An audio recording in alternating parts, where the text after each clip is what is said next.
ngayon ang inyong mga tagapagbalita. Magandang araw, Bagong Pilipinas. Ako ang inyong alagad ng batas, tagataguyod ng Balitang Pulis, Patrolman Edwin Baris. Maghahatid sa inyo ng tamang balita, kwento ng pulis at serbisyo para sa mamamayan.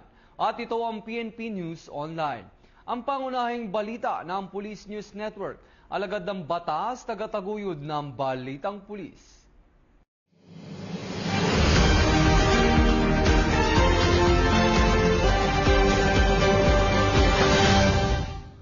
Narito ang mga balitang hatid ng ating PNN correspondents mula sa iba't ibang panig ng bansa.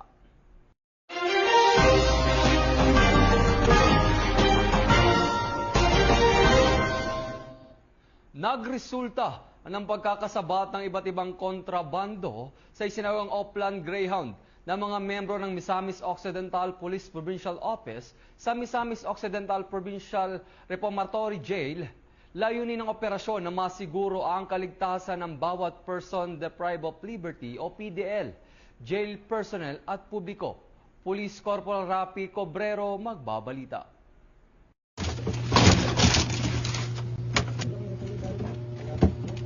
Hinalughog ng mga tauhan ng Misamis Occidental Police Provincial Office at nakumpiska sa mga preso sa Misamis Occidental Provincial Reformatory Jail ang iba't ibang kontrabando tulad ng cellphone, sigarilyo at mga patalim kasunod ng isinagawang Oplan Greyhound nitong Mayo 11, 2026. Pinangunahan ang operasyon ni Police Lieutenant Colonel Mardy M. Hortillosa II sa ilalim ng superbisyon ni Police Colonel Rinaldo M. Maclang, katuwang ang mga tauhan ng 1st Provincial Mobile Force Company at Oroqueta City Police Station sa pamumuno ni Police Major Adrian A. Nalua at may koordinasyon sa jail warden na si Mr. Stephen Sian M. Daral.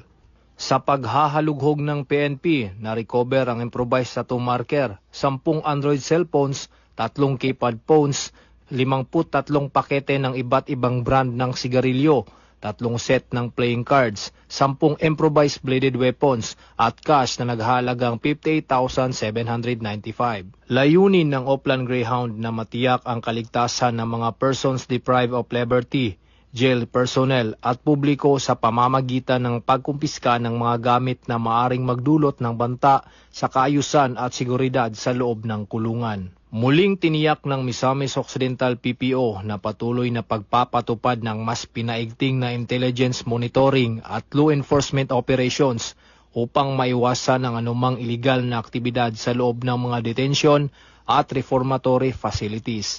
Ito ang bagong PNP para sa bagong Pilipinas. Serbisyong mabilis, tapat at nararamdaman. Mula dito sa Proten Misamis Occidental Police Provincial Office, ako ang inyong Police News Network Correspondent, Police Corporal Rapi P. Cubero, alagad ng batas, tagataguyod ng Balitang Pulis.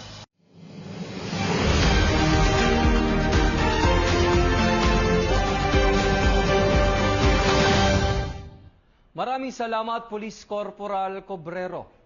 Magkaagapay ang Bolinay Municipal Police Station, Abra Police Provincial Office at iba't ibang ahensya ng pamahalaan sa pagsasagawa ng 2 araw na Retooled Community Support Program Field Immersion bilang bahagi ng patuloy na paghahatid ng mga pangunahing serbisyo ng publiko sa mga komunidad. Ilan sa mga serbisyong hatid ay ang medical consultation, information drive, libreng gupit, feeding program at iba pa. Ang magandang balita ay hatid ni Patrolwoman Maria Ella Garcia.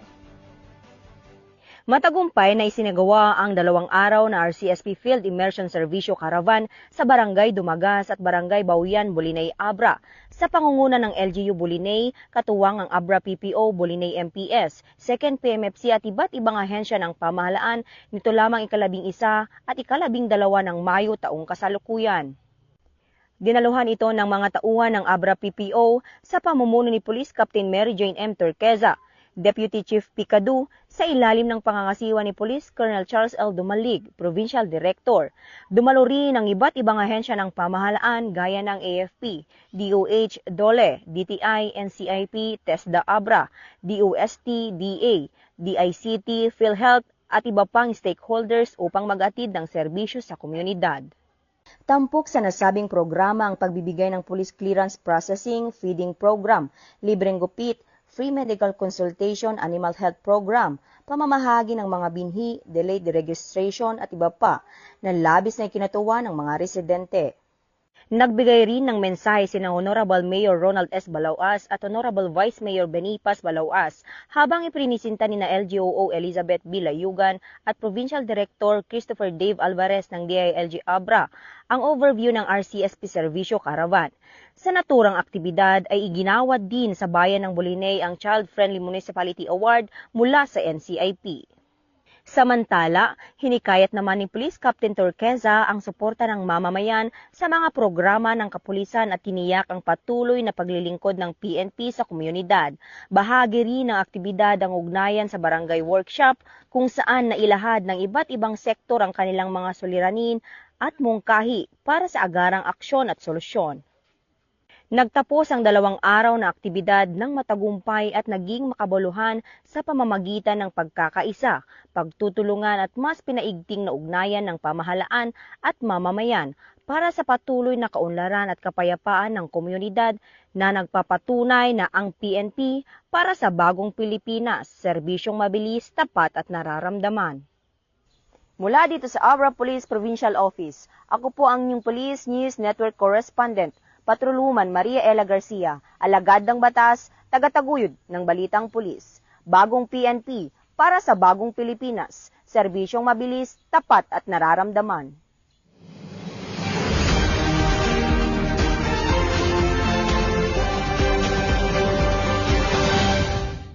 Maraming salamat, Patrolwoman Garcia.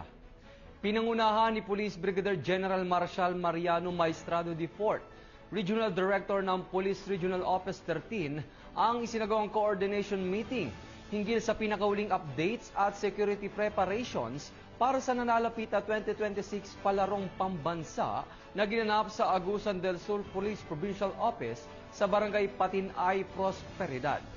Ibabalita yan ni Police Staff Sergeant Irish Joy Laureto.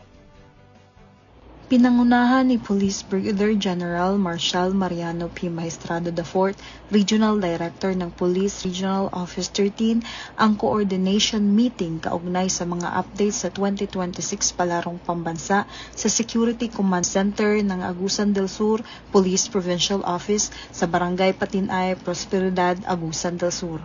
Dumalo sa nasabing pulong ang mga Chief of Police at Provincial Commanders upang talakayin ang pinakabagong mga kaganapan at paghahanda sa seguridad para sa nalalapit na palarong pambansa.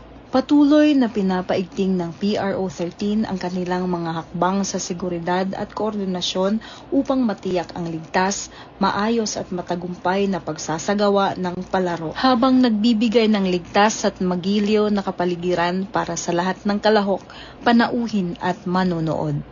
Mula dito sa Police Regional Office 13, ako ang inyong PNN Correspondent, Police Staff Sergeant Iris Joy Laureto, alagad ng batas, tagataguyod ng balitang pulis.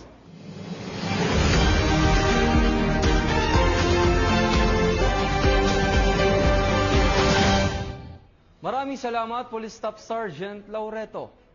Mabilis na rumusponde ang mga tauhan ng Regional Maritime Unit 5 matapos makatanggap ng ulat hinggil sa isang mangisdang nawalan ng malay habang nasa karagatan.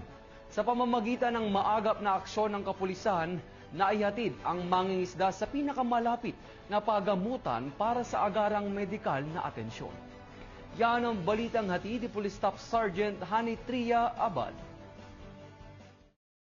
Isang mangingisdang coin catcher o mas kilala sa tawag na puro paulog ang agarang tinulungan ng mga tauhan ng Regional Maritime Unit 5 matapos mawalan ng malay habang nasa karagatan sa bayan ng Matnog, Sorsogon. Agad na rumisponde ang mga personahe ng RMU 5 Matnog Port Detail Team nang lapitan sila ng isang bangkang may sakay na lalaking nangangailangan ng agarang medikal na atensyon.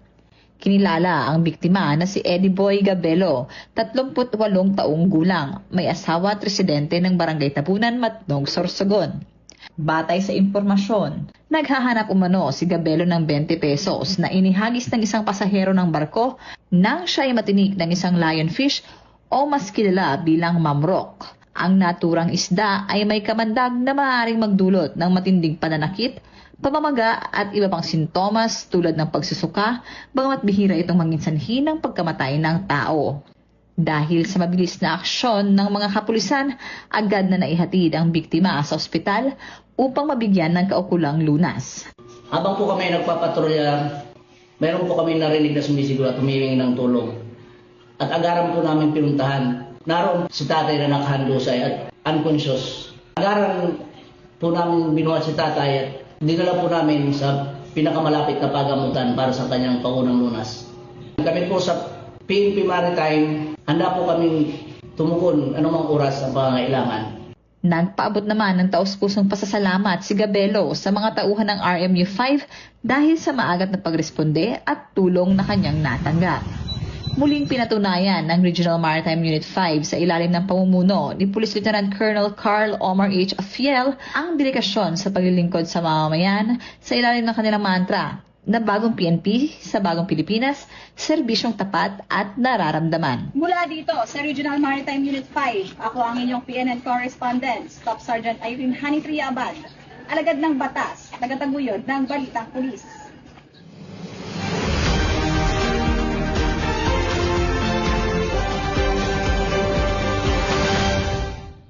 Maraming salamat, Police Staff Sergeant Abad.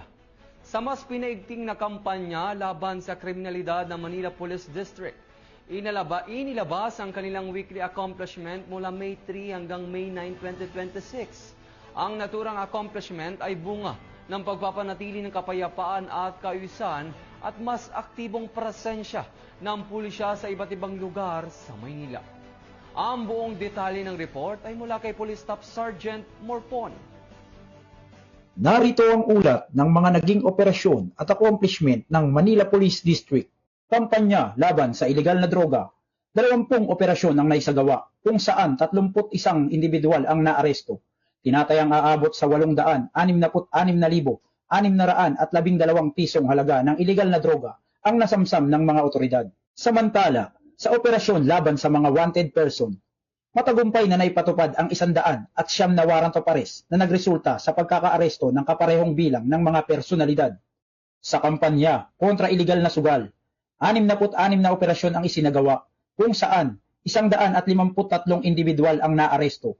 Umabot naman sa 28,561 piso ang kabuuang halaga ng perang nakumpiska. Kaugnay naman sa kampanya kontra ilegal na baril o loose firearms, 32 baril ang nakumpiska, habang 32 katao rin ang naaresto sa magkakahiwalay na operasyon. Sa pagpapatupad ng mga ordinansa ng lungsod, umabot sa 8,852 violators ang nahuli dahil sa iba't ibang paglabag sa umiiral na ordinansa ng lungsod. Patuloy rin ang pagsasagawa ng rescue operations ng mga otoridad sa 371 operasyon, 1,277 menor de edad ang nasagip. Mula dito sa Manila Police District, ako si Police Staff Sergeant Lionel Morpon, alagad ng batas, tagataguyod ng Balitang Pulis.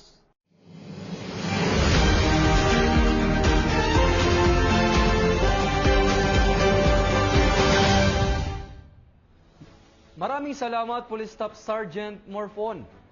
Arestado ang isang rank number 3 regional most wanted person ng Bicol Region na may kasong 3 counts ng murder na isa ring miyembro ng Communist Terrorist Group sa Jolo Enforcement Operation ng mga otoridad sa Kataingan, Masbate.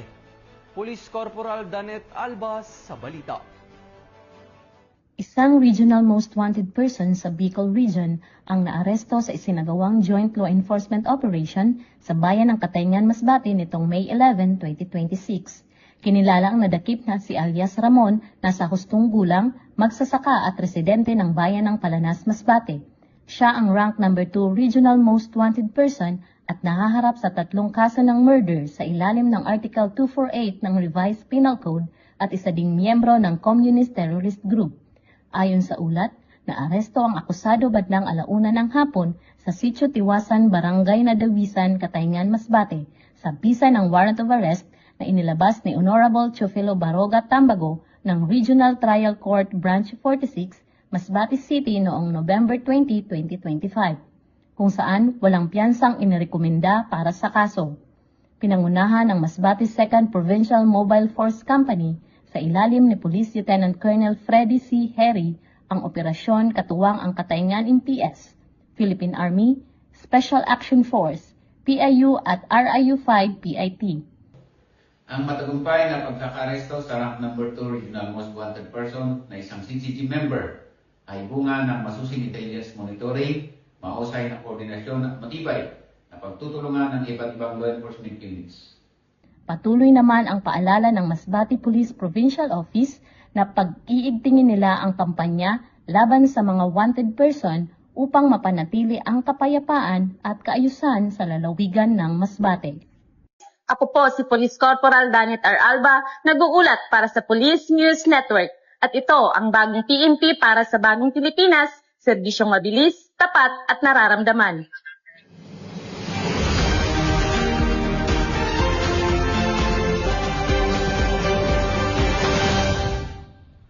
At yan ang mga balitang nakalap ng ating mga PNN correspondents mula Luzon, Visayas at Mindanao.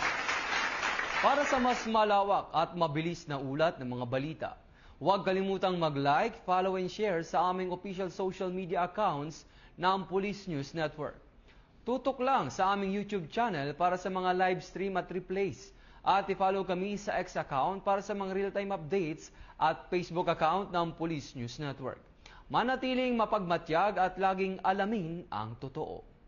Sa ngalan ng pamunuan ng Philippine National Police, sa pangunguna ni Chief PNP Police General Jose Melencio C. Nartates Jr. at sa pamumuno ni President Ferdinand Bongbong Marcos Jr., kami ay maglilingkod sa bawat Pilipino at magbibigay ng tama at balanseng balita. Mula rito sa tanggapan ng tagapag-ugnay ng Pambansang Pulisya ng Pilipinas, kami ang inyong alagad ng batas, tagataguyod ng Balitang Pulis. Ako ang inyong tagapag-ugnay, Patrolman Edwin Baris. Maghahatid ng tamang balita, kwento ng pulis at serbisyo para sa mamamayan. At ito ang PNP News Online. Ito ang bagong PNP para sa bagong Pilipinas. Serbisyong mabilis, tapat at nararamdaman.